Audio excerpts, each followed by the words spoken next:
Bismillahirrahmanirrahim. Alhamdulillah Rabbil Alamin. Wassalatu wassalamu ala ashrafil anbiya'i wal mursalin wa ala alihi wa sahbihi ajma'in. Rabbi shrah li sadri wa yassir li amri wa hlul 'uqdatam min lisani yafqahu qawli.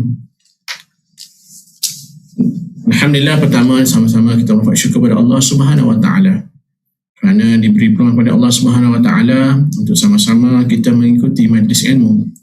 Insya-Allah, yang mana pada hari ini 24 Disember bersamaan dengan 9 Jamadil Awal 1442 Hijri, yang mana kita akan berada dalam majlis ilmu, yang mana program majlis ilmu yang dianjurkan Pusat Islam ini dilaksanakan pada dua minggu satu kali, yang mana program kerja terjannah hashtag bersama ke syurga. InsyaAllah tuan-tuan yang dirahmati Allah Subhanahu wa taala, pada hari ini di mana kita akan bincangkan atau mengupas berkenaan dengan amalan kerja kelas pertama. Tuan-tuan yang dirahmati Allah Subhanahu wa taala, sedia maklumnya mana kita ni, tuan-tuan, kita kita tahu semua orang nak kelas pertama, naik kapal terbang kelas pertama tuan-tuan, ataupun business class. Kalau kita naik kereta api pun ada kelas juga tuan-tuan, kelas pertama, kelas 2 dan 3. Tuan-tuan, kalau ada hospital dulu, kalau hospital kerajaan dulu dia ada kelas pertama, kelas 2, kelas 3 tuan. Jadi begitu juga kalau kita boleh nak duduk, kalau kita dipilih lah, mesti kita kelas pertamanya. Kalau kita lihat anak-anak kita belajar pun tuan-tuan, mesti nak kelas pertama. Bagaimana pula kena keadaan kita tuan-tuan dalam hal pekerjaan kita? Adakah kelas pertama kita dikategorikan semasa kita bekerja tuan-tuan? Tuan-tuan muslimin dan muslimat rahmat Allah Subhanahu wa taala, sebelum kita melanjutkan perbincangan kita, kupasan kita pada hari ini, insya-Allah tuan-tuan yang mana menonton kita melalui Facebook Pusat Islam UMK, bolehlah like, komen dan juga subscribe kita punya YouTube channel kita, dan juga share kita punya program kita hari ini, insya-Allah. Moga-moga kalau kita share hari ini, walaupun orang lain tak tengok hari ini, insya-Allah esok lusa dia tengok, nescaya secara tak putuslah kita ganjaran Allah Subhanahu Wa Taala bagi kat kita. Begitu juga kita tuan-tuan, kalau kita ni duk share benda-benda yang tak bagus dalam Facebook dan sebagainya, benda-benda yang buruk, yang gosip kau tuan-tuan, mesti juga akan orang kata dapat dosa ataupun benda yang tak bagus juga akan dapat orang kata setimpal lah dengan apa kita secara berpanjang berterusan. Begitu juga jika kita share benda-benda yang baik ini tuan-tuan, nescaya tak putus tuan-tuan, sampai terpadam lah. Kalau kata terpadam lah benda tu, dan orang tak boleh baca, tak tengok, tak dengar dan sebagainya, tak adalah kita punya portion ataupun bahagian kita, kebaikan kita. Kalau kita buat share untuk keburukan dan sebagainya, nescaya tak akan putus juga selagi dia tak terpadam. Jadi nak kata sekarang tuan-tuan, yang mana dengan ada media masa sekarang tuan-tuan, Facebook, Instagram dan sebagainya, mudah sangat orang nak melakukan kebaikan dan juga melakukan keburukan, kejahatan ataupun mendapat sama ada pahala ataupun dosa kepada Allah Subhanahu Wa Taala. Jadi kita lihat sini tuan-tuan, yang mana kalau boleh, yang mana ada sekarang ni yang menonton kita, boleh terus kita share, mau share, dan juga jangan lupa like Facebook Pusat Islam. Terima kasih tuan-tuan. Okey, kita akan teruskan kepada perkupasan kita pada hari ini berkenaan dengan amalan kerja kelas pertama tuan-tuan. Ya, saya nak tunjukkan slide yang pertama.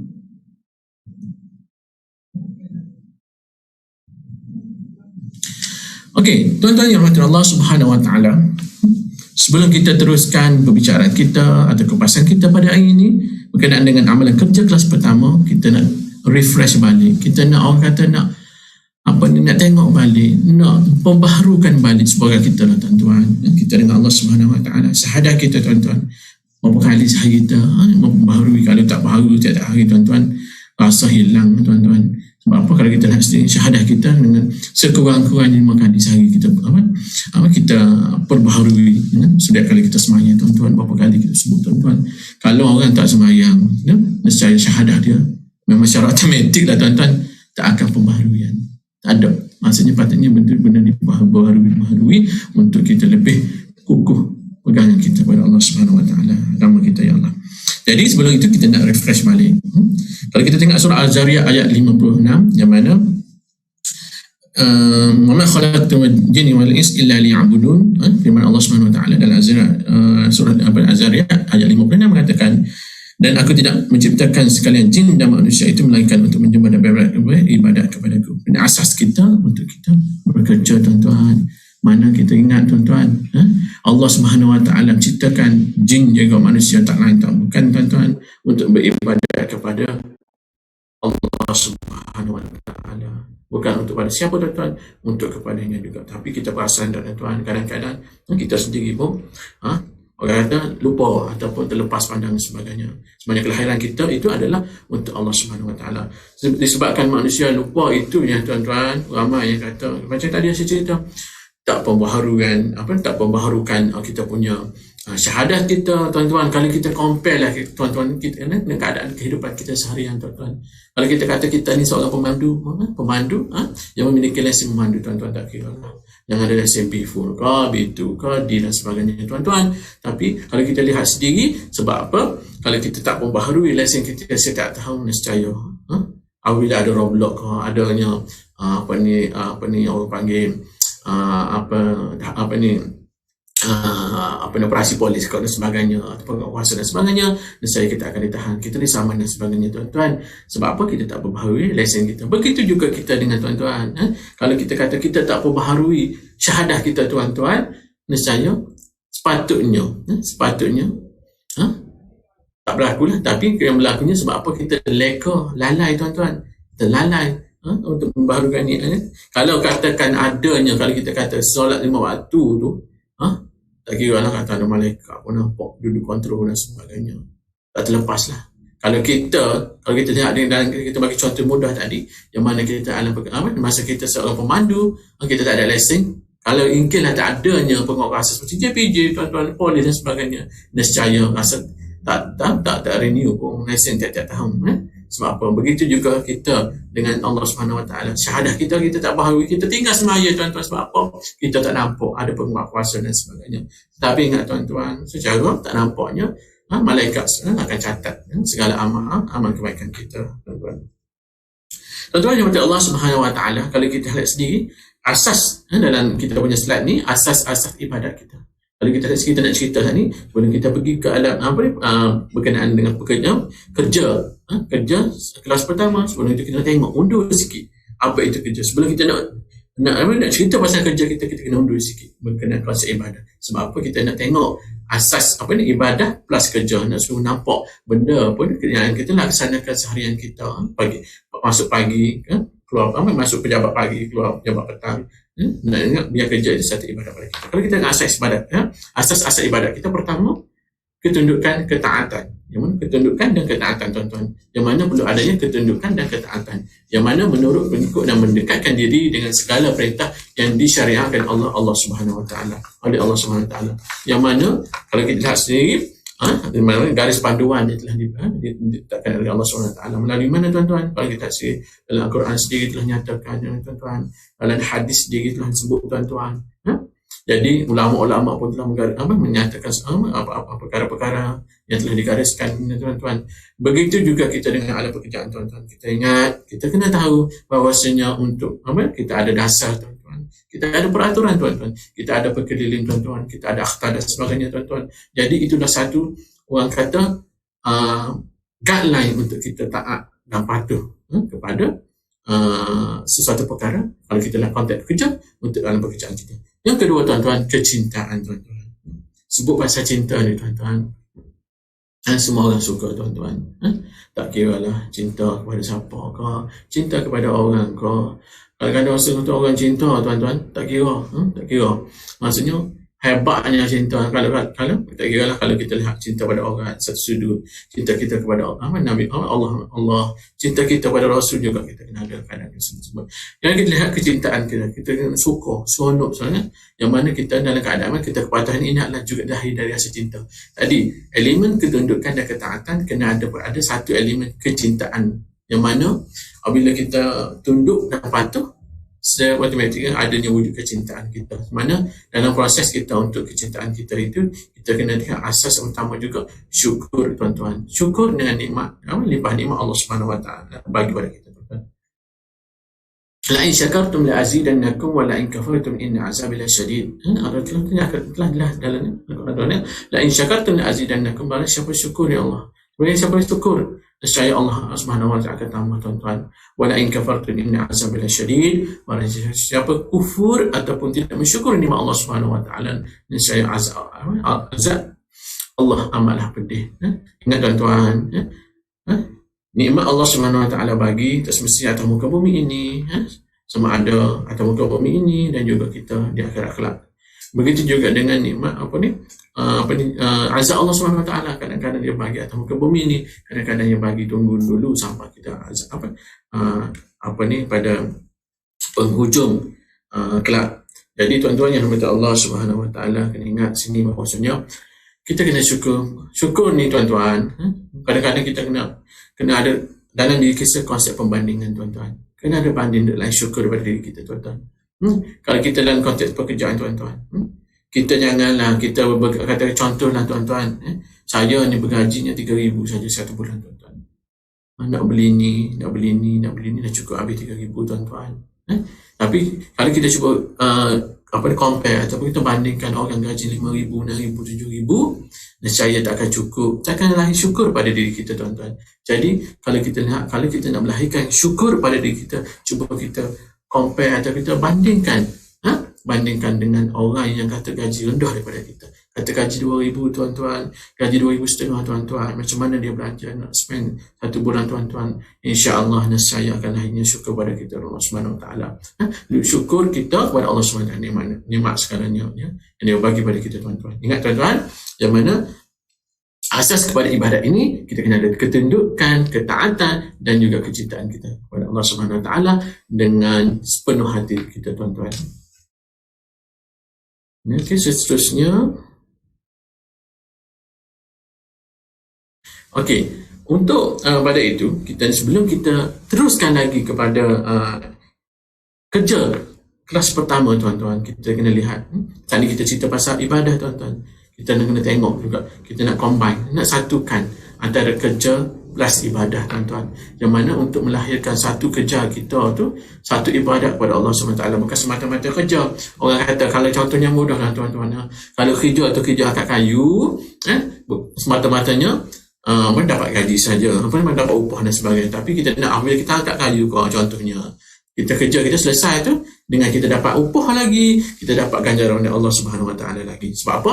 Bila mana kita angkat kayu, kita beri manfaat kepada orang nak guna kayu tu dan sebagainya tuan-tuan. Cuba kita katakan kita seorang penanam pekebun sayur tuan-tuan. Kalau kita niat kita dapat untungnya. Apabila kita jual sayur kita dapat untung, jual sayur dapat untung dan sebagainya. Tapi kalau kita letakkan satu kerja sebagai pekebun sayur, satu ibadah dengan niat kita, dengan amanah kita dan sebagainya, nescaya sampai kita dapat keuntungan, pada masa yang sama juga kita dapat ganjaran dari Allah Subhanahu Wa Taala. Jadi kena tengok situ tuan. Kita dalam pekerjaan kita juga kita kena tengok sama ada kerja kita tu semata-mata kerja untuk dapat gaji, untuk dapat upah dan sebagainya, ataupun kerja kita dapat gaji plus dengan ganjaran Allah Subhanahu Wa Taala. Okey, pertama tuan-tuan. Tuan-tuan kena ingat, pertama kena ikhlas tuan-tuan. Ikhlas tuan-tuan. Mana kalau ikhlas ni tuan-tuan, nak menterjemahkan susah tuan-tuan. Ikhlas ni susah. Yang mana kalau kita lihat sendirilah, kalau nak konsep ikhlas ni, iaitu lahir daripada diri masing-masing tuan-tuan. Kalau bagi contoh mudah tuan-tuan, ikhlas. Kalau tuan-tuan ni ikhlas, seikhlas mungkin, kata kalau orang minta sedekah pun, kalau kata ikhlas ni nak bagi RM10, kita bagilah. Betul-betul ikhlas. Ni orang kata setengah tu ikhlas tuan-tuan, bagi RM50, itu ikhlas. Tapi dalam hati tak ada Allah, aku yang paling banyak. Maksudnya aku yang paling banyak bagi RM50. Orang lain semuanya biru. Aku ni RM50 lah tuan-tuan. Jadi maksudnya aku ni seorang banyak. Jadi itu tak adalah yang ikhlas. Jadi ikhlas ni kalau kita lihat dalam apa kerja kita, kalau daripada sabda Nabi Muhammad SAW, innama a'malu binniyat. Kita tahu setiap amalan yang kita kerjakan adalah dengan niat tuan-tuan. Kita berbalik konteks kita kerja sebagai ibadat tuan-tuan. Kita tengok kita refresh balik diri kita tuan-tuan. Pagi tadi lah tuan-tuan. Pagi tadi tuan-tuan, kita nak bangun, apabila kita kata bangun pagi, tak kira dah yang bangun pukul 5 ke 4:30 ke, ada bangun hampir-hampir subuh ke dan sebagainya. Ada juga yang bangun tuan-tuan lepas subuh pun ada, maybe letih, penat dan sebagainya. Tapi digalakkan bangun sebelum subuh. Sebab apa? Bagi ruang kepada kita, bagi ruang menggalakkan mana kita boleh solat sunnah dan sebagainya sebelum subuh dan sebagainya. Tuan-tuan yang rahmati Allah Subhanahu Wa Taala, kalau kita lihat sendirilah, ikhlas bagaimana ikhlas kita apabila kita bangun daripada bangunnya bangkit daripada tidur kita, alhamdulillah. Pertama kita kena syukur tuan-tuan, syukur dengan Allah Subhanahu Wa Taala. Orang kata Allah Subhanahu Wa Taala sambungkan lagi. Kalau kita masalah ni kata kalau kata rotek insurans kenderaan tu, maksudnya Allah sambung lagi nyawa kita tuan-tuan. Allah sambungkan lagi nyawa kita supaya kita lah, kalau contoh kenderaan tadi tak bayar rotek ataupun tak bayar cukai jalan, maksudnya tak boleh jalan lah, atas jalan raya tu tak boleh jalan, atas jalan raya. Tapi kita belasah je, berjalan juga. Tapi hakikatnya kalau Allah tak sambung nyawa kita, niscaya kita kan tak ke mana lah, maksudnya berkuburlah kita. Jadi pertama apabila kita bangkit, kita niat kita dengan ikhlas, siap mandi, siap solat subuh dan sebagainya. Start je kata niat kita pun nak ke mana, nak ke pejabat kita, pejabat kita niat dalam hati kita ikhlas, aku datang kerja hari ini adalah untuk apa? Untuk kerja mencari nafkah dan untuk mencari keredaan Allah Subhanahu Wa Taala. Itu pertama, kita kena ikhlas tuan-tuan buat kerja. Dan sampai kerja kita buat kerja dengan ikhlas. Kalau kata ingkilah kata kita sebagai orang bawahan ke, ada ke penyelia kita minta tolong dan sebagainya, ikhlas, bukan merumuk dan sebagainya tuan-tuan. Maksudnya ikhlas kita buat, kita bantu untuk tak lain tak bukan untuk kesejahteraan bersama dan untuk apa ni, dan juga kesejahteraan organisasi tuan-tuan. Itu pertama, ikhlas. Yang kedua, amanah tuan-tuan. Dalam kita kata sampai dia pejabat amanah macam mana? Kalau kita ni seorang, kalian katakanlah kita ni kalangan kaki tangan yang buat keuangan dan sebagainya, kena ikhlas tuan-tuan, apa? Kena amanah tuan-tuan. Yang mana kalau katakan duit itu dapatnya 1,000 dah dibelanjakan tuan-tuan. Bukan kata duit 1,900 kita belanja satu lagi dalam poket kita dan sebagainya. Itu tak amanah tuan-tuan. Amanah mana kena jujur dan tidak menyimpang tuan-tuan. Jujur buat kerja kita, amanah dengan tugas yang kita bagi. Tak kira lah saat ni bagi contoh orang kerja bahagian kewangan tuan-tuan, dengan orang lain-lain kerja bahagian kata surat ke kerja, tak kira lah, daripada kecil hingga besar-besar kerja, masuk kena amanah, jujur dan tidak menyimpang. Penekanan kepada kepentingan umum tuan-tuan, bukan kepentingan ibadat, beribadi dulu, kena kepentingan umum dulu tuan-tuan. Dan penerapan konsep ihsan tuan-tuan, ingat konsep ihsan yang mana, kalau kita ihsan mana, ingat bahawasanya setiap amal yang kita buat, kerja yang kita buat, kita kena letak bahawasanya walaupun orang lain tak tengok, Allah Subhanahu Wa Taala akan tengok kita tuan-tuan. Yang ketiga, kerja berpasukan. Nak jadikan satu ibadat pada kita, kerja berpasukan. Mesti kerja kena ada teamwork tuan-tuan.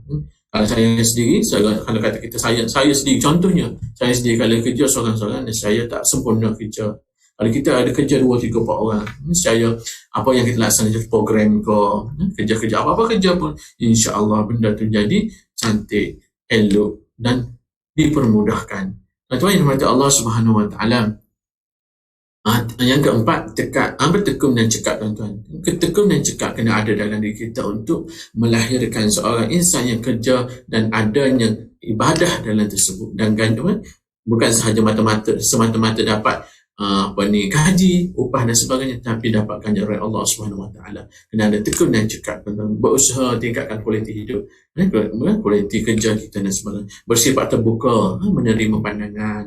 Ingat tuan-tuan, walaupun tak kira lah tuan-tuan semua berada di level staf pelaksana ke, staf pegawai ke, ataupun pengurusan tinggi ke, kita kena ada satu sifat yang keterbukaan kita menerima pandangan. Kemungkinan besar pandangan orang itu lebih elok dan sebagainya semasa keputusan yang dibuat dan sebagainya tuan-tuan. Kita lihat sendiri banyak kisah-kisah Nabi, kisah-kisah Nabi menerima pandangan sahabat-sahabat dia untuk masa perang dan sebagainya. Pokok pakannya akan adanya satu kebaikan yang ketimbul daripada kita berlapang dada ataupun sifat terbuka dengan pandangan-pandangan orang lain tuan-tuan. Dan pada masa sama berusaha mempertingkatkan ilmu tuan-tuan. Ini asas juga pada kita. Sentiasa mempertingkatkan ilmu macam tadi lah kita cerita maksudnya kita sentiasa memperbaharui ilmu kita. Jika kata-kata kita perlu belajar, kita perlu training dan sebagainya, kita haruslah untuk belajar dan sebagainya. Sebagai contoh tadi lah, saya ambil contoh pekebun tadi lah. Kebun tadi, kalau katakan dia seorang pekebun menanam, tak kira lah kebun tu tanam sayur dan sebagainya, katakanlah 1 hektar sahaja, dia perlu pertingkatkan lagi dia punya pengeluaran dia perlu belajar lagi mendalami ilmu tentang perkebunan, kebun dan sebagainya. Mungkin dia boleh buka 10 hektar dan sebagainya. Maksudnya dalam pada masa sama dia dapat keuntungan dan masa sama dapat ganjaran Allah Subhanahu Wa Taala sebab niat dia, ikhlasnya dan sebagainya. Dan pada masa yang sama tuan-tuan, dia juga dapat mampu untuk memberi peluang pekerjaan kepada orang lain tuan-tuan. Jadi apabila kena adanya sifat yang berusaha untuk mempertingkatkan ilmu, tambah ilmu nescaya bukan saja manfaat diri dia semata-mata, tapi kepada orang lain juga tuan-tuan yang mati Allah Subhanahu Wa Taala. Jadi dilihat di sini bahawa 4 perkara ini kalau kita tengok bila mana ada dalam diri kita, insya-Allah tuan-tuan, kira kerja kita, kalau kita kata masuk pukul 8 keluar pukul 5, alhamdulillah akan dikira ibadat oleh Allah Subhanahu Wa Taala, insya-Allah tuan-tuan. Okey, untuk terusnya kalau kita terus kepada tajuk kita, pembincangan kita yang mana kerja kelas pertama tuan-tuan. Kalau kita lihat sini dalam slide kita, saya catatkan bahawa budaya kerja cemerlang. Untuk kerja kelas pertama kena ada budaya kerja cemerlang dan juga kualiti kerja tuan-tuan. Kualiti kerja kena ada. Tengok kalau kualiti kerjanya bad ataupun tidak memerangsangkan, macam mana tuan-tuan nak jadi pekerja ataupun kerja itu kelas pertama tuan-tuan. Kalau budaya cemerlang, kerja tidak cemerlang diamalkan, macam mana nak dikategorikan kerja kelas pertama tuan-tuan. Jadi kalau kita lihat sebelah dia tu amalan terbaik. Baik, kalau kita nak definisi ataupun makna apa sebenar kerja kelas pertama tuan-tuan. Amalan terbaik dan terpuji. Amalan terbaik dan terpuji. Kita tahu dah tuan-tuan, kita datang kerja, kita buat kerja terbaik, benda yang baik dan sebagainya, itu ada kategori kerja. Bagaimana nak menampakkan elemen kelas pertama yang mana yang melebihi daripada kebiasaan, yang melebihi daripada kebiasaan, lebih daripada biasa, maksudnya lebih pada normal lah. Maksudnya kalau kita kata mampu buat 100%, setelah tu maybe orang yang kelas pertama ni dia boleh lebih lagi 120%, 150% dan sebagainya tuan-tuan. Yang mana merangkumi aspek pemikiran tuan-tuan, pengurusan perasaan, dimanifestasikan melalui perlakuan, tindakan dan cara kerja yang penuh berintegriti serta dapat memuaskan harapan semua pihak bagi menjadikan diri masyarakat negara lebih maju. Itu maksud lebih kurang yang mana kerja kelas pertama tuan-tuan. Mana key dia lebih daripada biasa. Lebih daripada biasa. Itu pekerja ataupun kerja di kategori kelas yang pertama. Macam tadi lah saya cerita, kalau naik kapal terbang, yang sama je, maksudnya kita kerja sama je tuan-tuan, tapi kita duduk seat ekonomi masih kelas kedua, ketiga dan sebagainya. Tapi kalau kita ni hebat, kita duduk kelas bisnes kelas atau kelas pertama, maksudnya ada kelebihan sedikit tuan-tuan. Kalau kita tengoklah dengan first class, tengok di flight pun first class punya ni pada lain dah, dengan dengan ada hidangan dan sebagainya tuan-tuan. Kalau kita kelas 2 ke 3, kita kena minta extra pula, add on dan sebagainya untuk makan dan sebagainya. Begitu juga dengan keadaan pekerjaan kita. Kalau kita kata kita ni biasa-biasa saja, maksudnya tiada kata sedikit pun penambahan ataupun penambahbaikan dan sebagainya, itu maksudnya sekerja maksudnya biasalah, macam biasa saja. Tapi jika ada lebih daripada kebiasaan, itu dipanggil kelas pertama tuan-tuan. Okey, kita lihat slide seterusnya. Budaya kerja kelas pertama. Budaya kerja kelas pertama tuan-tuan. Macam mana kita nak tengok budaya kerja kelas pertama? Yang pertama, cara berfikir. Yang kedua, cara merasa. Dan yang ketiga, cara bertindak. Okey, cara berfikir. Saya nak ulas satu persatu. Cara berfikir tuan-tuan. Sebab apa? Dari situ orang pekerja atau budaya kerja kelas pertama, lihat, dia akan melihat, dia akan nilai, dia akan analisis dan dia penjelasan. Itu orang kelas pertama tuan-tuan.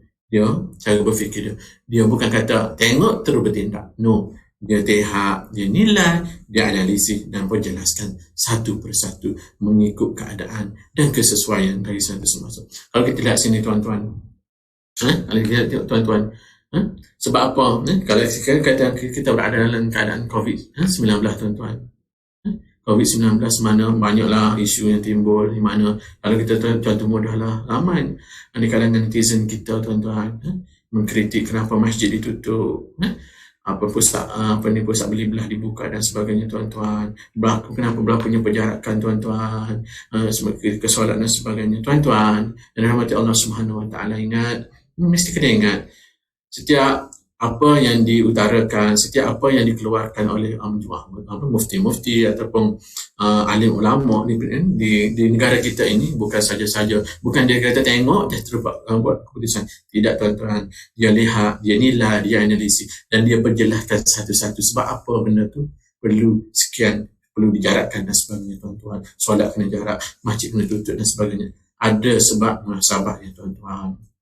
Jadi itu dengan cara berfikiran yang bagus bagi untuk jadikan kita ni pekerja kelas pertama. Yang mana kena positif tuan-tuan. Orang yang kelas pertama, cara berfikir kena positif tuan-tuan. positif yang mana bukan selalu tengok something negatif. Yang mana positif menggambarkan atau melihat atau memikir semua tu dan ada kebaikannya untuk bantu dibantu dan sebagainya. Contoh mudah dan tugasan ya tuan-tuan, tugasan ya. Kalau boleh lihat sini dalam pekerjaan kita. Contohlah katakan saya ni selaku pekerja, tuan-tuan. Saya selalu pekerja. Kalau diarahkan oleh penilaian saya, bos saya untuk bekerja sekian benda dan banyak dan sebagainya. Ingat satu sudut positif tuan-tuan. Kita kena satu sudut positif tuan-tuan. Kita tengok bahawasanya kemungkinan besar tugasan yang kata-kata tak pernah aku buat. Tak pernah pun aku sentuh benda ni. Tapi bos aku atau penilaian aku suruh buat juga. Itu kita kena lihat satu sudut positif bahawasanya dia nak suruh kita belajar tuan-tuan. Nak suruh kita belajar untuk kita mendalami satu perkara ini. Kemungkinan besar tuan-tuan kalau dalam sudut penyelia pula, saya selaku penyelia tuan-tuan, kenapa saya bagi task assignment kepada staff-staff kita, benda yang baru, tak pernah belajar dan perlu rujuk jabatan lain ataupun unit lain, PTJ lain, malahan perlu rujuk pada universiti lain. Kalau kita ada universiti, maksudnya jabatan lain kita perlu rujuk. Sebab apa tuan-tuan? Bagi saya nak letakkan staff saya tu biar dia belajar tuan-tuan. Biar belajar. Kalau dia bersikap positif, dia positif bahawasanya kemungkinan saya ni bekerja kat dia ni adalah untuk belajar, untuk dia belajar satu perkara. Nescaya dia tergolongan pekerja kelas pertama tuan-tuan. Bukan kata tak menyeksa dia, untuk mendera dia, untuk untuk orang kata membebankan dia dan sebagainya tuan-tuan. Ingat tuan-tuan, kalau sebab apa pulangan besar tuan-tuan, kita ingat tuan-tuan, kalau kita lihat organisasi satu organisasi ada strategic planning, tak kira jangka sepanjang 5 tahun ke, 10 tahun ke, 15 tahun ke, 20 tahun dan sebagainya. Begitu juga dengan seorang penyelia tuan-tuan, dia ada strategic planning untuk staff dia. Untuk dia ada plan tuan-tuan.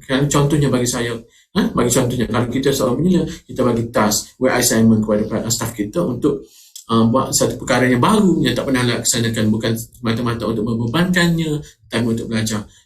Katakanlah tuan-tuan, contohnya kata next year ke, next month ke, keluarnya orang kata kalau staff kita tu staff yang kontrak ke, staff yang PSH dan sebagainya tuan-tuan, tak tetap, tiba-tiba orang tetap. Pada masa itu kita boleh tonjolkan bahawasanya si fulan kalau dia punya kerja terbaik, walaupun kerja bagi kita kerja yang kata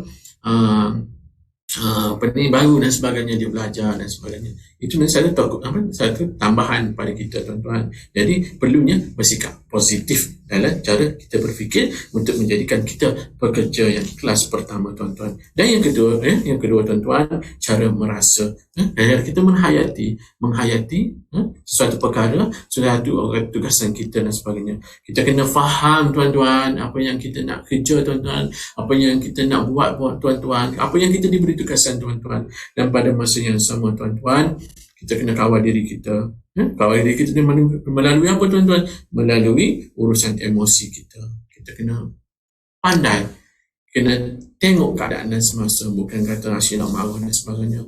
Mahal kalau kita ada sudut ketua sendiri pun, dari sudut kita sebagai penyelia ke, orang bawah ke, pengurusan emosi amatlah penting untuk menjamin kesejahteraan organisasi. Yang mana kalau kita lihat sendiri lah, yang mana kena ada konsep hubungan pribadi kita dengan orang macam mana tuan-tuan, dan kita merasa kita menghayati apa yang kita laksanakan dan sebagainya.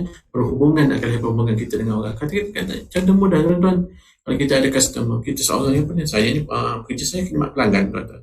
Customer datang, orang suka, orang jauh, bukannya orang dalam satu jabatan kita, orang asing, masih orang datang tempat, kita perlu melayan dengan baik, teliti dan sebagainya. Kita menghayati kerja kita, apa kerja kita dan sebagainya. Kita perlu melayan, kita kena beri, orang kata 100% maklumat dan sebagainya, apa yang diperlukan oleh customer kita tuan-tuan. Itu cara merasa kena ada dalam diri kita. InsyaAllah kita juga akan tergelar jika kita ada cara merasa yang menghayati itu, kecuali kita dalam keadaan yang orang kata pekerja kelas pertama tuan-tuan. Dan yang ketiga, cara kita bertindak. Bertindak bila mana adanya cara berfikir selesai dan juga adanya cara merasa. Maksudnya apabila kita berfikir, kita merasai atau kita menghayati sesuatu perkara pekerjaan kita, dan cara kita bertindak, tuan-tuan. Yang mana tindakan kita itu memberi kebaikan kepada kita dan juga organisasi kita. Tonjolkan yang baik-baik, tuan-tuan. Tonjolkan yang baik-baik, tuan-tuan. Tunjukkan kepada orang dengan gaya kerja kita bagus, baik dan sebagainya. Pada yang masa yang sama juga, bertindaklah melebihi kebiasaan. Nak jadi orang yang kata kelas pertama ni, kena bertindak melebihi kebiasaan. Bertindak melebihi kebiasaan mana? Mari kerja patut pukul 8, mari kerja pukul 10. Dia kata luar biasa tu, Ustaz. Itu bukan luar biasa tu. Maksud itu membebankan atau merosakkan organisasi, tuan-tuan. Melebihi kebiasaan. Yang mana kita kerja, datang kerja kata pukul 8. Okay, fine. Lepas tu keluar office hour, habis pukul 5, kita habis pukul 5. Tapi dalam masa tempoh kita bekerja, tuan-tuan, kita memang kata-kata keluar kebiasaan. Sebelum nak bagi kerja, kita dah tahu dah. Mau bisa tu. Dia ada ilmu. Ada satu ilmu. Belum keluar mulut dia lagi. Dia kata, awak kena buat ni. Dia kata, saya tahu dah. Tuan minta saya buat macam ni. Maksudnya orang hebat tu. Ni maksud saya di sini, maksudnya kita melaksanakan tindakan bekerja melebihi kebiasaan. Maksudnya kita nak benda tu selesai dengan cantik. Kalau kita kata kita ada pelanggan kalau puji 100%, lebih daripada 100%, maksud itu kena bertindak melebihi kebiasaan kita. Jangan kita, kalau kita lihat sering juga pada masa sama tindakan kita, tuan-tuan, janganlah tertangguh. Janganlah tertangguh. Macam tadilah kalau kata yang kita, customer datang, tuan-tuan. Customer datang. Ataupun customer kontak kita, tuan. Saya nak dapatkan maklumat sekian. Untuk tujuan sekian. Jadi mohon untuk kita pun buat je. Tak reply ataupun tunggu, hold, relax. Kita peran dan sebagainya. Tak apa. Masa ni, itu orang panggil, kita tangguhkan dulu. Tidak, tuan-tuan, kalau kita lihat sini daripada Ibnu Umar radhiyallahu anhu, Rasulullah sallallahu alaihi wasallam sedang bersabda, "Kun fid dunya ka'annaka gharibun aw 'abirun sabil." Wa kana Ibnu Umar yaqulu, "Idza amsayta fala tantazir sabah wa idza asbahta fala tantazir masa wa khudh min sihhatika limaradika wa min hayatika limautika." Maksudnya, hadis riwayat Bukhari, di mana maksudnya, jadilah kamu di dunia seperti orang asing atau orang musafir. Dan adalah Ibnu Umar radhiyallahu anhu berkata, jika kamu berada di waktu petang, jangan kamu tunggu sehingga waktu pagi. Jika kamu berada di waktu pagi, jangan kamu tunggu sehingga waktu petang. Ambillah dari waktu sihatmu bagi persediaan untuk waktu sakitmu, dan ambillah dari waktu hayatmu bagi persediaan untuk waktu matimu. Mana ada nasihat? Saya tak nak nasihat. Ingat 5 perkara sebelum 5 perkara ni. Jadi dalam konteks tangguh tadi, yang mana kalau kita hadis riwayat Bukhari ini, yang mana kalau dinyatakan bahawasanya kalau kita ni berada di waktu pagi, jangan tunggulah sampai petang.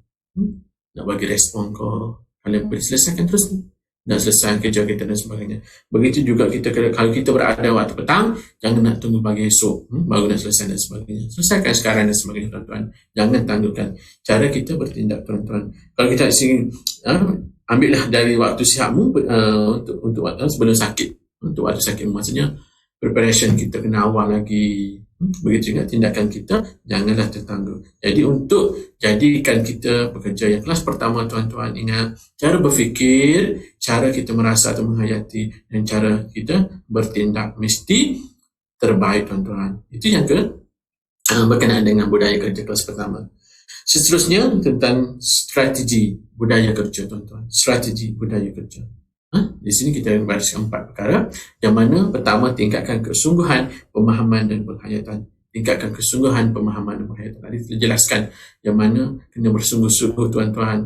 Kena bersungguh-sungguh kita dalam dalam kita mendalami atau memahami kerja kita, tugasan kita, tuan-tuan.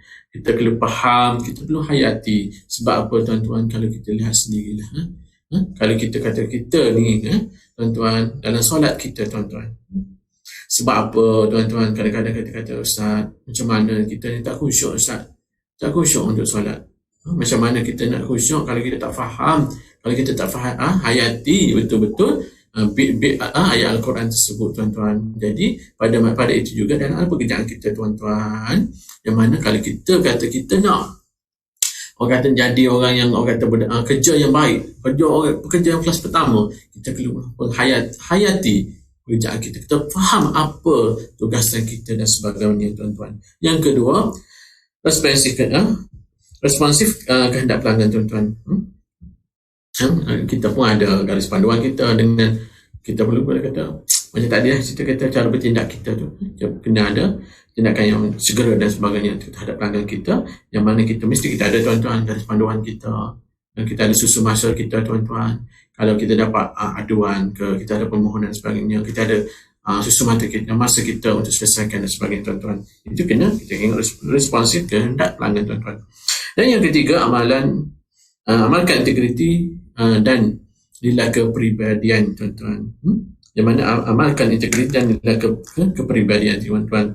Yang mana kita lihat sendirilah, kita kena ada konsep integriti dalam kita. Memanglah kita kalau tengok di TV di canang masa kita kena integriti tak kira tuan-tuan, bukan bekerja saja kena integriti tuan-tuan. Kalau kita berada dalam rumah tangga pun kena integriti tuan-tuan. Kena ada nilai integriti. Tak kira kita selaku anak ke, mak ke, pak ke, suami ke atau isteri, kena ada nilai integriti dalam rumah tangga. Kita bagi contoh mudah tuan-tuan.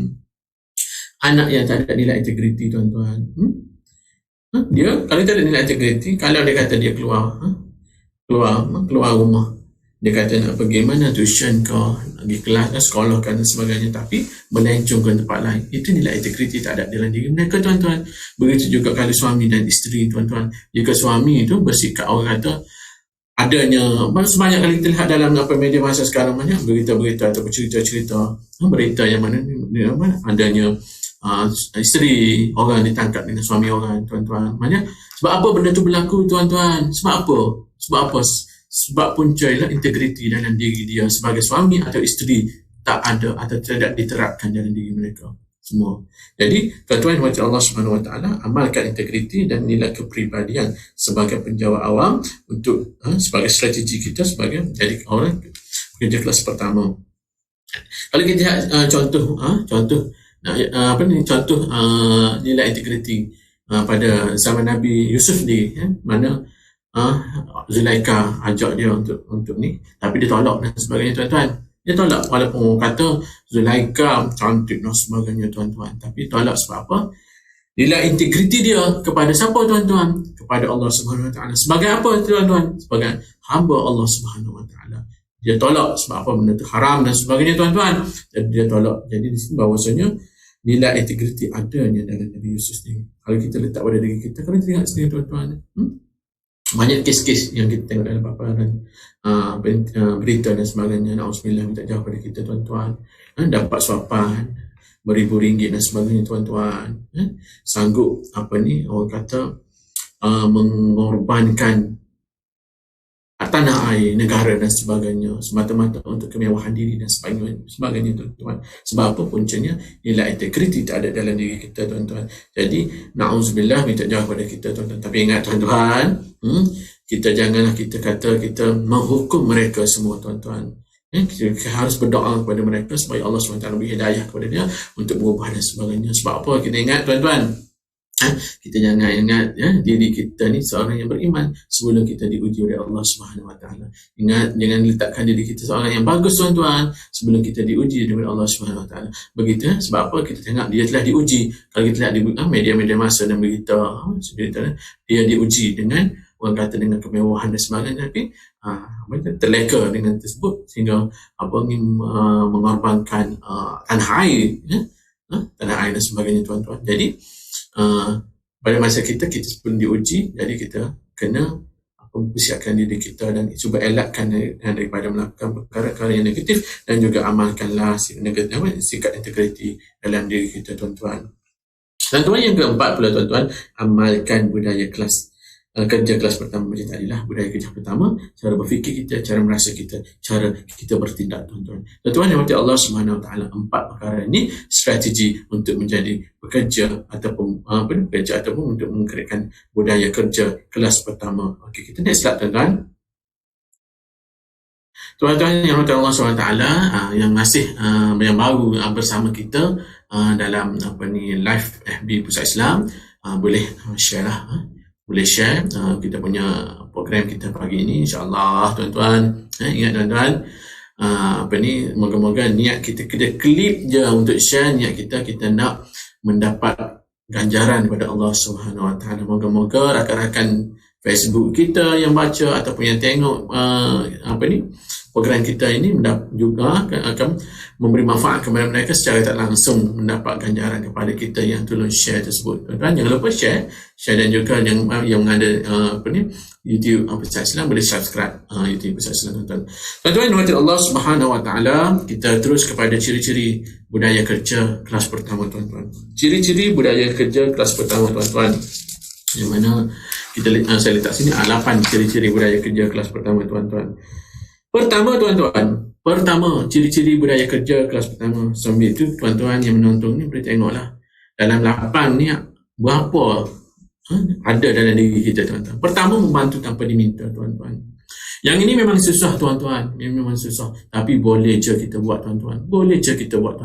Yang mana membantu tanpa diminta. Maksudnya kita membantu ataupun melaksanakan atau bantu tugasan orang lain tanpa diminta. Sebab orang, maksudnya kita tengok kawan kita dah kata lemah dah. Sampai kata kalau kita tengok orang kalau lemah air tu sampai ke hidung dah, tuan-tuan. Kita terjun sama-sama bantu dia.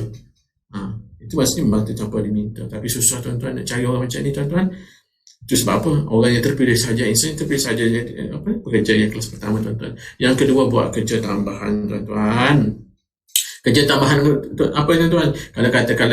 Kalau katakan kita ni diberi tugas 5 saja, tuan-tuan, tapi kita ekstrakan lagi sampai 7, 8, kita bantu lagi, cuba bagi idea dan sebagainya, tuan-tuan. Kalau kita hasil, tuan-tuan, sebab apa, tuan-tuan? Sebab apa kita kata kita ada anak, tuan-tuan? Anak kita nak masuk exam UPSR, tuan-tuan, PT3 ke SPM, tuan-tuan. Kita hari Minggu, tuan-tuan, yang ada anak, tuan-tuan, hari Minggu hantar anak ke tuition, kelas tambahan dan sebagainya. Untuk apa, tuan-tuan? Untuk kejar anak-anak kita tergolong dalam golongan yang orang kata kelas pertama, yang orang yang ada dalam kelompok pertama, orang yang berjaya, cemerlang. Begitu juga kalau kita budaya kerja kita, untuk kita berada dalam kelompok kelas pertama, kena adanya kena buat kerja tambahan, tuan-tuan.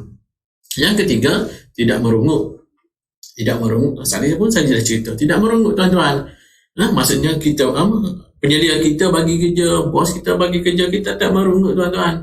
Kita terima seadanya, kita melaksanakannya, walaupun kita kata aku tak pernah pun tengok kerja sebegini, tak pernah buat pun kerja sebegini, tapi kita ambil tanpa merungut dan kita melaksanakan. InsyaAllah ada yang membantu, bukan kata secara langsung atau tak langsung, ada yang akan membantu kita, tuan-tuan. Yang keempat, sedia berkorban, tuan-tuan. Tuan-tuan. Berkorban apa, tuan-tuan? Kalau kita lihat sini, tuan-tuan, korban masa kita, tuan-tuan. Korban hari Minggu kita. Kita tahu bahawasanya hari Minggu itu kadang-kadang kita fikir kita letak bahawasanya hari Minggu hari untuk keluarga. Tapi pada kadang-kadang jugalah, bukannya tiap-tiap minggu, tuan-tuan. Bukan tiap-tiap minggu. Kadang-kadang terpaksa dengan aktiviti dengan persiapan untuk hari seterusnya, minggu seterusnya, program dan sebagainya, tuan-tuan. Tapi terpaksa berkorban. Tapi kena ada pekerja yang kelas pertama, dia setia berkorban, tuan-tuan. Untuk korban, contohnya berkorban masa untuk dia membantu organisasi, tuan-tuan. Yang kelima, tidak memberikan masalah kepada organisasi, tuan-tuan. Tidak memberikan masalah kepada organisasi yang mana adanya dia ataupun pekerja seseorang si fulan ini, tuan, yang mana tidak memberi masalah kepada organisasi, malahan membantu saja. Ada setengah, tuan-tuan, janganlah kata kita ni tak ada, kita aman pejabat, contohnya, tuan. Tak ada kita aman pejabat, tuan-tuan. Kalau ada kita, maksudnya tak aman pejabat, maksudnya bermasalahlah pejabat kita. Tapi kita jangan letakkan diri kita pada itu. Biar letak pada diri kita, yang mana kalau kata tak ada kita, kucak kacih lah pejabat, tuan-tuan. Maksudnya tertonggaklah kerja-kerja tuan-tuan. Jikanya adanya kita lagi membantu pejabat kita tuan. Kita letak dalam keadaan begitu. Maknanya kita janganlah kita adanya kita memberi masalah. Maksudnya kena jadi orang yang kelas pertama tidak memberikan masalah kepada organisasi, malahan membantu organisasi untuk maju ke hadapan tuan-tuan. Yang keenam, menyempurnakan tugasan dengan baik tuan-tuan. Menyempurnakan tugasan dengan baik tuan-tuan. Yang mana tugasan yang diberi disempurnakan dengan sebaik mungkin, 100% sesuai orang pelanggan kita berpuas hati puan-puan, kita punya penyelia berpuas hati puan-puan. Jadi program ini sempurnakan tugasan dengan baik. Yang ketujuh, kerja tanpa fikir ganjaran material tuan-tuan. Maksudnya dengan apa kita buat tu, mungkin buah aku akan bagi sekian-sekian. Buah aku akan kita kena ketepikan benda tu. Kita kata kita dah kerja, kita dapat gaji dah bulan-bulan 3,000, 4,000, 5,000 satu bulan. Jadi apabila kita ekstra tambahan bekerja berbagi, maybe buah aku nak bagi sekian-sekian. Jangan fikir begitu tuan-tuan. Kita ikhlas kepada Allah SWT untuk membangun organisasi. Nescaya tuan-tuan adalah bahagian untuk kita ataupun akan ganjaran kepada kita ya Allah. Tuan-tuan, tak kira lah itu datang daripada kita punya majikan kita ke ataupun secara tak langsung daripada Allah SWT tuan-tuan. Kalau kita lihat sendiri tuan-tuan, ganjaran kerja ganjaran yang diberikan ni tak kira semestinya kata-kata kita bekerja yang bagus tuan-tuan. Kita kerja bagus, kenapa aku tak naik pangkat ni? Tapi cuba kita tengok sekeliling kita tuan-tuan. Balik rumah je kita tengok anak kita, alhamdulillah tuan-tuan, sihat tuan-tuan. Tengok isteri kita, Allah sihatnya.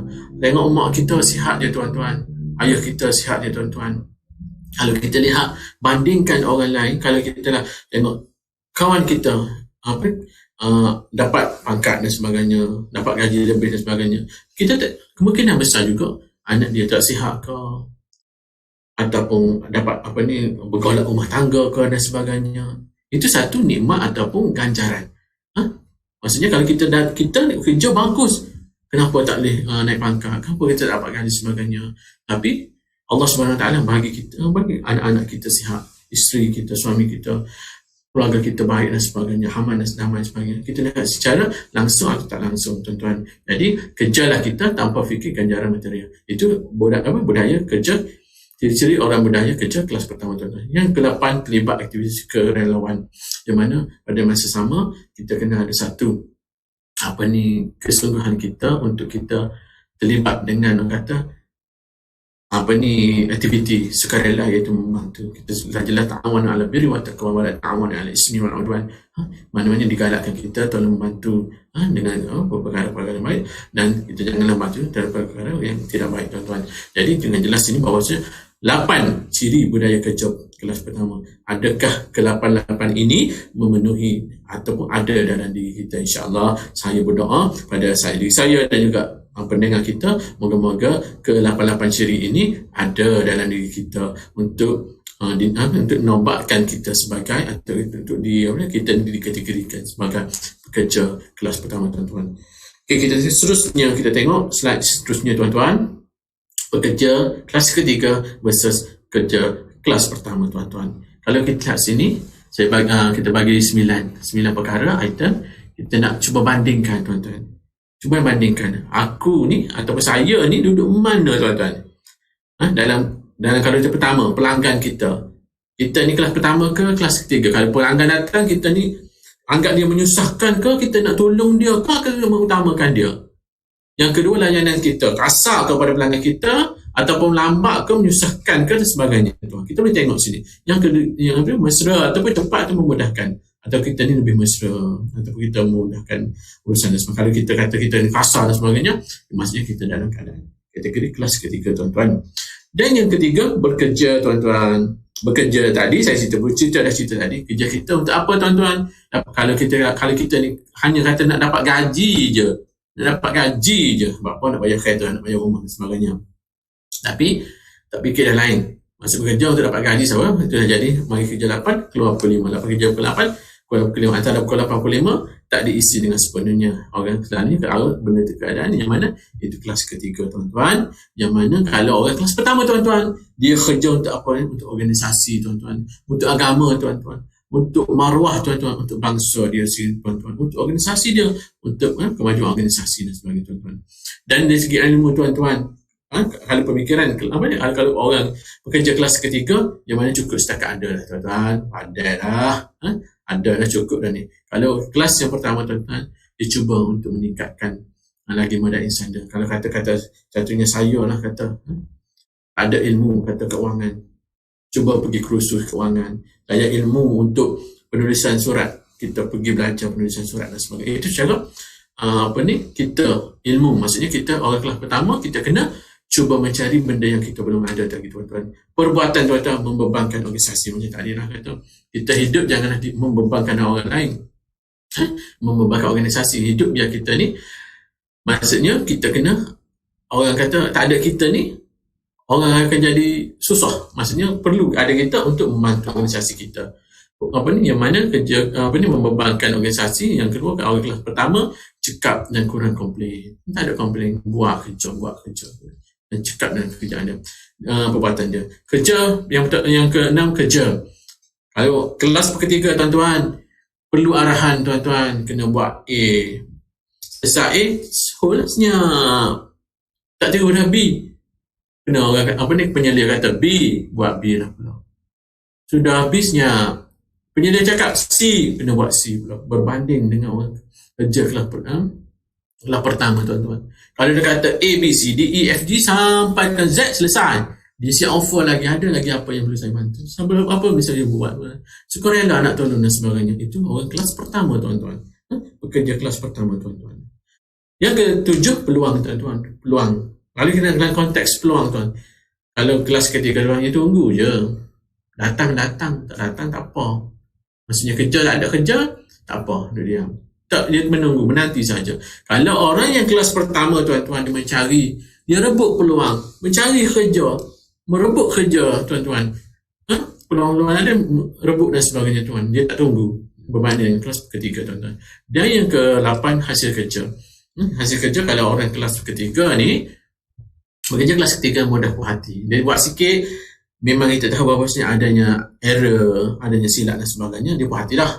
Okey dah, selesai dah kerja aku. Tapi berbanding kelas pertama, sentiasa baiki. Tengok, walaupun dia kata benda dia, kalau kita tengok dah complete siap, tapi rasanya untuk next aku kena upgrade lagi. Untuk tambah baik. Itu sikap hasil ataupun hasil kerja orang yang kelas pertama tuan-tuan. Berbeza dengan kelas ketiga tuan-tuan. Dan ke-9, kebajikan tuan-tuan. Banyak mementingkan diri tuan-tuan. Banyak mementingkan diri. Dan kelas pertama, mendahulukan orang lain dulu, bagi orang lain dan sebagainya. Untuk manfaat orang lain, barulah manfaat dia tuan-tuan. Jadi, kalau kita lihat sini, kita ni berada dalam keadaan kelas mana tuan-tuan? Kalau kita lihat, ada kelas ketiga atau kelas pertama. Harap-harap kita semua, penonton-penonton yang menonton program kita hari ini, saya mendoakan juga kita semua berada dalam kelas pertama. Dan jika kita masih kata duduk tengah-tengah lagi Ustaz, tengah-tengah lagi, cubalah lompat untuk berada dalam kelas pertama tuan-tuan. Okey, untuk next slide. Tuan-tuan yang untuk Allah Subhanahu Wa Taala, kalau kita lihat sini kategori pekerja tuan-tuan. Kategori pekerja. Kita lihat sini, saya nak bawa sini contoh kategori pekerja. Kalau kita kalau petak-petak kolom ni saya suat analisis tuan Jadi kita nak tengok, kita nak analisis diri kita tuan-tuan. Nak analisis diri kita. Kita tengok dalam satu yang saya buat, tahu, mahu. Apa yang katakan tahu, apa yang kata mahu. Tahu iaitu dia tahu satu dia punya kerja, skop kerja dia dan sebagainya. Satu keadaan itu mahu. Mahu ni nak belajar dan sebagainya. Okey, dalam kategori pertama tuan-tuan, yang merah, kalau tuan-tuan tengok yang merah, yang mana kelompok yang merah tak tahu, tak mahu. Ini dahsyat tuan-tuan. Itu saya merahkan tuan-tuan. Dahsyat tuan-tuan. Dan tak tahu dan tak mahu. Yang mana dah tak tahu satu tugasan dan sebagainya, tapi tak mahu belajar apa yang tugasan yang kita beri itu. Na'udzubillah, minta jawab. Kita dalam kategori yang merah ni tuan-tuan. Dan yang kedua, kategori tahu, yang biru tu, tahu tapi tak mahu. Tahu tapi tak mahu. Maksudnya dia tahu dengan select value kerja dia, tapi pada masa sama tak mahu ni maksudnya mana? Tak mahu tambah lah. Maksudnya tak mahu tambah upgrade dia punya ilmu dia tentang satu perkara. Itu kata kewangan tadi, saya cerita pasal kewangan. Tak mahu upgrade lagi, tapi maksudnya tak mahu untuk tamak grade tadi. Kategori biru ni juga kalau boleh cuba kita elakkanlah. Maksudnya kita tahu benda satu perkara tapi kita tak mahu untuk upgrade dan sebagainya, tuan-tuan. Yang kuning pula, tuan-tuan, kategori yang kuning tu, dan kelompok kuning itu tak tahu tapi mahu, tuan-tuan. Ini bagus, tuan-tuan. Ini bagus. Yang mana dia tak tahu, tuan-tuan. Tak tahu tapi dia mahu. Mahu apa, tuan-tuan? Mahu belajar. Mahu belajar, tuan-tuan. Mahu belajar apa yang dia tidak tahu. Contoh tadilah saya kata dari segi dalam alam pekerjaan, dalam kewangan, tuan-tuan, tidak tahu sesuatu perkara tentang apa kata proses kewangan dan sebagainya, tapi dia mahu untuk belajar. Jadi kita boleh training dan sebagainya, tuan-tuan. Dan kategori ataupun kelompok yang ketiga, tuan-tuan, yang kelompok yang hijau, tuan-tuan, ini paling hebat, tuan-tuan. Dia tahu tapi pada masa sama juga dia mahu belajar, tuan-tuan. Dia tahu dah, tuan-tuan, macam mana selok belok, tapi pada masa yang sama dia cuba untuk mahu untuk belajar lagi, untuk tambah ilmu dia lagi, untuk upgrade lagi, untuk penambahbaikan ilmu dia lagi, tuan-tuan. Jadi kita doakan kepada kita semua, tuan-tuan, kita mohon yang mana kita berada dalam kelompok yang hijau, tuan-tuan, yang mana kita tahu dan juga kita mahu, tuan-tuan. Jadi kalau kita lihat sekarang ini, kita rasakan kita berada di kelompok, adakah kelompok merah, biru, kuning ataupun hijau. Jadi saya doakan kepada tuan-tuan semua berada dalam kelompok yang kehijau, tuan-tuan. Jadi itu sajalah untuk perkongsian kita hari ini. InsyaAllah, tuan-tuan, saya doakan rakan-rakan kita, pendengar kita, tergolong daripada golongan ataupun dalam kelompok pekerja yang kelas pertama, tuan-tuan. Jadi, tuan-tuan, untuk mengakhiri pembincangan atau perkongsian kita hari ini, saya bawa satu ayat, potongan ayat dari surah Yasin, ayat 65, al-yawma nakhtimu ala afwahihim wa tukallimu aydihim wa tashhadu arjuluhum bima kanu yaksibun. Pada hari akhirat nanti, tuan-tuan, akan ditutup mulut-mulut manusia ni, mulut mereka ini, dan akan, orang kata, akan bercakap atau bersaksilah tangan mereka, kaki mereka dari apa yang dah laksanakan pada sebelum ni, tuan-tuan. Jadi kesimpulan daripada ayat surah Yasin ayat 65 ini menyatakan bahawasanya tuan-tuan buatlah apa-apa perkara pun hari ini, dulu, sebelum ini, dan ingat, tuan-tuan, bila mata kita mati, tuan-tuan, kita menghadap ilahi Allah, kita dibangkitkan semula pada mahsyar. Mulut kita akan ditutup oleh Allah Subhanahu Wa Taala, hanya akan bercakap saksi anggota badan kita. Kalau tidak menyatakan tangan kita, apa yang kita buat, kita datang kerja, kita buat apa, kita menaik ke, tuan-tuan, ataupun kita hanya sekadar buka komputer, kita main Facebook je, tuan-tuan. Na'udzubillah, minta jauh. Kalau kita kata kita datangnya bekerja, yang mana kita kerja 8-5, hanya sekadar kita datang, kaki kita guna datang pejabat, bukan datang pejabat, kita melencong ke tempat-tempat lain ataupun kita kenyah kedai kopi dan sebagainya, tuan-tuan. Na'udzubillah min zalik. Jadi, tuan-tuan yang macam Allah SWT, benda-benda ini, maksudnya mulut kita dah tak boleh nak cakap dah, tuan-tuan. Hanya anggota badan kita akan ditanya, dipersoalkan, tuan-tuan. Jadi, sama-sama kita muhasabah diri kita, insya-Allah, tuan-tuan. Jika ada kekurangan, cuba kita buat penambahbaikan untuk kita di hari esok, tuan-tuan. Ingat, tuan-tuan, jadikan hari ini satu ukuran atau pengukur untuk kita buat penambahbaikan pada esok hari, tuan-tuan. Jadi itu saja untuk hari ini pembincangan kita atau perkongsian kita berkenaan dengan amalan kerja kelas pertama, tuan-tuan. InsyaAllah kita akan berjumpa lagi di lain masa, di lain hari dan juga di lain sesi, InsyaAllah. Pada masa yang sama, tuan-tuan, saya juga ingin berkesempatan jugalah ingin mengucapkan selamat tahun baru ya. Habis 7 hari lagi kita akan untuk menghadap tahun baru, 7 hari lagi, dan kita sama-sama doa kepada Allah Subhanahu Taala sepanjang tahun 2020 ni dengan dugaan dan cabaran kita dengan COVID-19 ni, tuan-tuan. Moga-moga apa yang kita kerjakan, apa yang kita laksanakan ini mendapat keredaan dari Allah Subhanahu Wa Taala, mendapat keredaan daripada Allah Subhanahu Wa Taala, dan juga apa yang kita laksanakan ini memberi manfaat kepada kita, bukan hanya kepada kita saja, malah kepada seluruh organisasi kita, masyarakat kita dan juga keluarga-keluarga kita, insyaAllah. Jadi akhir kalam, wabillahi taufiq wal hidayah. Assalamualaikum warahmatullahi taala wabarakatuh. Norma baharu solat berjemaah.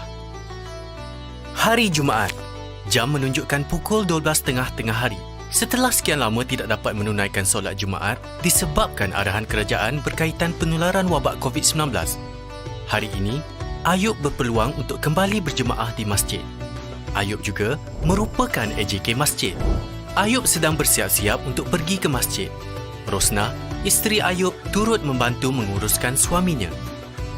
Ayub mengambil langkah awal dengan berwuduk dari rumah mengikut garis panduan solat Jumaat.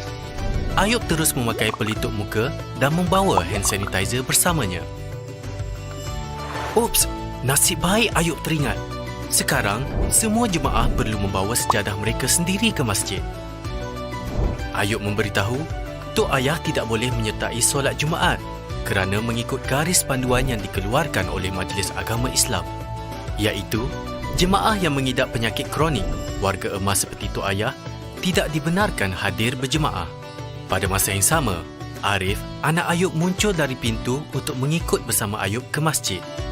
Ayub melarang anaknya daripada mengikutnya ke masjid kerana kanak-kanak di bawah umur tidak dibenarkan hadir berjemaah di masjid. Sewaktu sampai di masjid, Ayub melalui pintu utama masjid. Ayub terus ke kaunter di pintu bagi memeriksa suhu badan, sanitasi tangan serta rekod kehadiran jemaah. Penjarakan sosial perlu diamalkan di dalam dan di luar masjid. Walaupun Ayub merupakan AJK masjid, Ayub juga perlu menunjukkan kad pengenalan kepada petugas sebelum masuk ke dalam masjid. Petugas masjid telah menyelaras kedudukan makmum di dalam saf dengan jarak 1 meter antara satu sama lain. Mereka semua dimestikan memakai pelitup muka. Ayub memerhatikan masjid hanya menggunakan kipas angin dan semua tingkap dibuka bagi tujuan pengudaraan. Petugas masjid memaklumkan kepada Ayub hanya solat sunat tahiyatul masjid sahaja dibenarkan, manakala solat sunat yang lain tidak dibenarkan. Khutbah yang disampaikan oleh khatib bertugas pada hari ini juga ringkas dan solat Jumaat dapat ditunaikan dalam masa yang singkat. Ayub tidak bersalaman atau bersentuhan selepas habis solat Jumaat. Selepas selesai solat Jumaat, Ayub keluar dari masjid dengan tertib dan mengekalkan jarak 1 meter dengan jemaah yang lain. Ayub bersyukur kerana dapat menunaikan solat Jumaat dalam keadaan yang selamat. Pengurusan masjid perlu mengambil langkah-langkah pencegahan berikut. Pintu masjid dibuka hanya 1 jam sebelum azan dan ditutup selepas selesai doa dibacakan. Tidak membenarkan warga emas dan kanak-kanak bawah umur mengunjungi masjid sebab mereka adalah golongan berisiko. Memastikan jemaah membawa sejadah mereka sendiri. Menyediakan hand sanitizer di pintu masuk masjid. Melakukan pemantauan suhu badan dan merekod nama jemaah yang hadir. Mengekalkan penjarakan sosial 1 meter. Tidak bersalaman atau bersentuhan. Menghadkan penggunaan tandas mengikut bilangan bilik tandas pada satu-satu masa. Memastikan tiada jemaah berkumpul setelah selesai solat sama ada di dalam atau di luar masjid.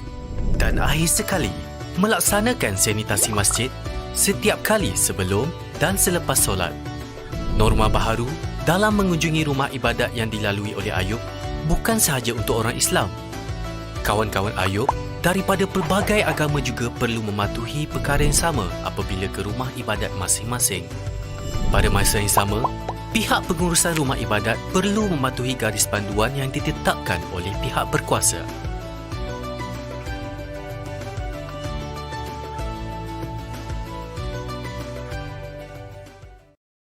Allahumma inni a'udzu bika minal barasi wal jununi wal judhami wa min sayyi'il asqam. Allahumma inni a'udzu bika minal barasi wal jununi والجذام ومن سيء الأسقام. اللهم إني أعوذ بك من البرص والجنون والجذام ومن سيء الأسقام.